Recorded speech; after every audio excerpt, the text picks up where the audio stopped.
ಒಂದು ಪುಟ್ಟ ಮಗು ತನ್ನ ಸಣ್ಣ ಗಾಡಿ ಜೊತೆ ಆಡುತ್ತಾ ಇರುತ್ತದೆ. ಆವಾಗ ಒಂದು ರೋಬೋಟ್ ಬಂದು ಅದನ್ನು ತುಳಿದು ಹೋಗುತ್ತದೆ. ಆ ಗೆಳೆಯನು ನೋಡಿ ನಗುತ್ತಾನೆ. ನನ್ನ ಹತ್ತಿರ ರೋಬೋಟ್ ಇದೆ ನೋಡು ಎಂತಂದು. ಆ ಮಗು ಕೂತ್ಕೊಂಡು ಅಳುತ್ತದೆ. ಆ ರೋಬೋಟ್ ಕೆಟ್ಟು ಹೋಗುತ್ತದೆ. ನಂತರ ಅದು ಬೈಕ್ ಆಗಿ ಅವನು ಹತ್ತಿ ಹೋಗುತ್ತಾನೆ.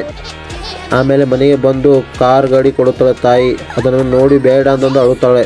ಆಮೇಲೆ ತಾನೇ ರೋಬೋಟ್ ಆಗಿ ಶಕ್ತಿಮಾನಾಗಿ ಹೋಗಿ ಒಂದು ಬಂಗಾರದ ಕೀ ತೆಗೆದುಕೊಂಡು ಬಂಗಾರದ ಬಿಸ್ಕಿಟನ್ನು ಕದ್ದುಕೊಂಡು ಮನೆಗೆ ಬಂದು ಅವನನ್ನು ಕರಗಿಸಿ ತಾನೇ ಸ್ವಂತ ಒಂದು ಕಾರನ್ನು ತಯಾರಿಸ್ತಾಳೆ ಬಂಗಾರದ.